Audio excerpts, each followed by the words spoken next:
Hello everyone, welcome to the Zelda Universe Mailbag. I'm your host James.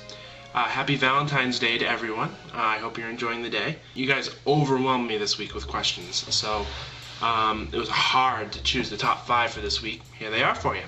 The first question comes from Jacob. Writes, in the picture released by Nintendo for the new Zelda Wii, how does the little blue girl fit into it? We're not certain, for sure. A lot of debate has been made about this picture. A lot of people are believing that the game is going to revolve a lot heavily around the Master Sword.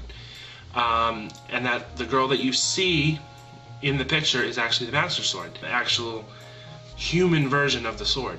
And then there are rumors that came out recently that said that she is a sidekick, like Midna or Navi or Zelda was throughout the game. I would love to see the fact if it was the Master Sword. If we get like the Master Sword in the human version, that would be cool and a good story, but it remains to be seen. The next question comes from Gaming Angel. I'm assuming it's a girl, so she writes, what would be your personal opinion about a Majora's Mask remake on the Wii, but with Wind Waker cel-shaded graphics? I don't think the story and the tone of the game would suit well for cel shading. The game, as it's played right now, the graphics work perfectly for that game. The game is really dark and really like sinister, kinda. That realistic type graphics would suit the game better. The reason that, Wind Waker ran and it runs well in those graphics is because it's kind of a little bit more childish, a little bit more cartoony. There are dark moments in the game, but they're not as dark as Majora's Mask. I mean, how apocalyptic can you get than the moon crashing? That's a very dark tone to a game. So to give it like cartoony like graphics doesn't suit the game that well. So I don't think it would work. The next question comes from the Doorway to Destiny, which I actually love this name. It's an awesome name. Do you think that Link should ever end one of his epic stories by dying after he saved the world?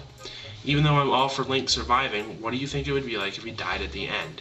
Do you think it would make a wonderful tale any more epic? I do know it will cause an uproar. Having said that, if Nintendo pulled it off properly and did it with class and the story absolutely required it to happen, then yes, I would love to see it in the game. The next question comes from Kyle. He writes, it's a two-parter. The first question is, people in several message boards have been arguing about Sheik's gender. Some people say Sheik is a guy, and some say that Sheik is obviously a female since she is Zelda. But from what I think I know, Zelda disguised herself as a male character named Sheik.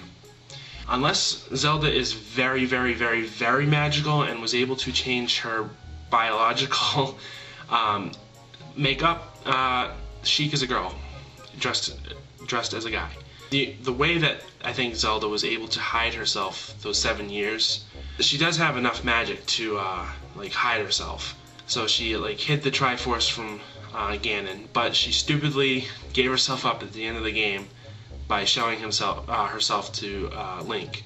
Having said that, the story required it, so it needed to be done. But no matter what people say, she's definitely a girl. There's no debating it, in my opinion, anyway. The second part of the question is, do you think they will expand on the Sheikah?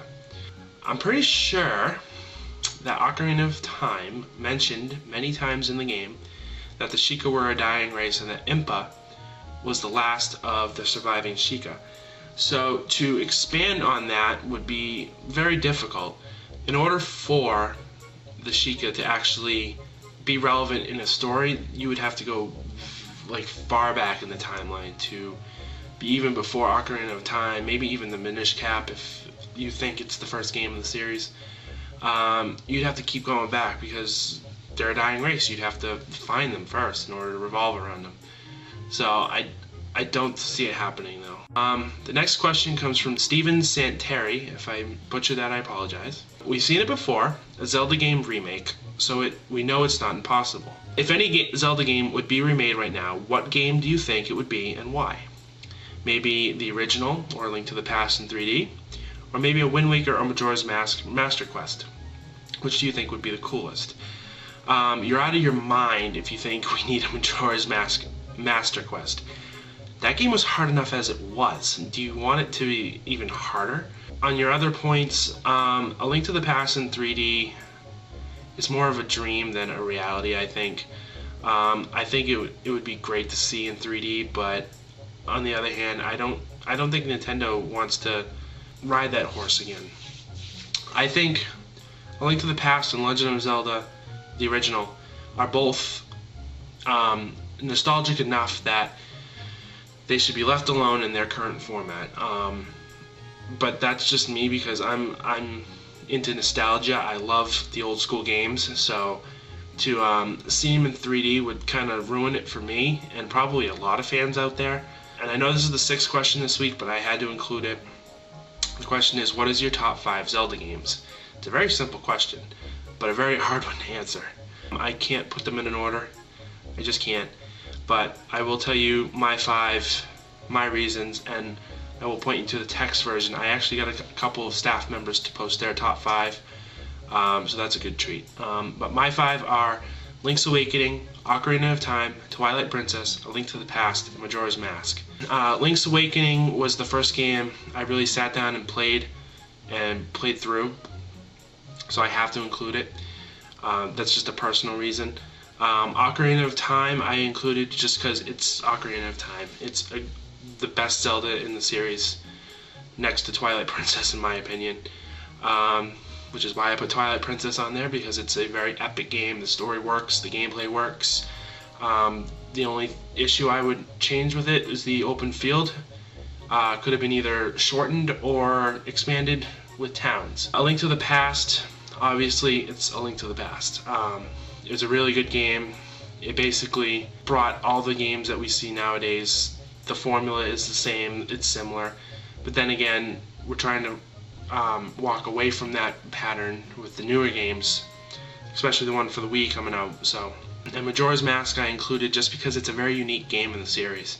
It should have a lot more recognition than it did. Granted, I haven't beaten it yet, but it's one of those games I really want to sit down and actually play and beat finally. The time limit makes the game perfect. All the side quests make it a very unique Zelda game experience. And even though it only has 4 temples, they're still good temples, good dungeons. They work well. That game should get a lot more recognition than it did.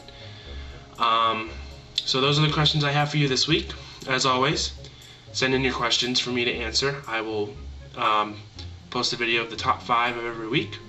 And as always, bid you adieu.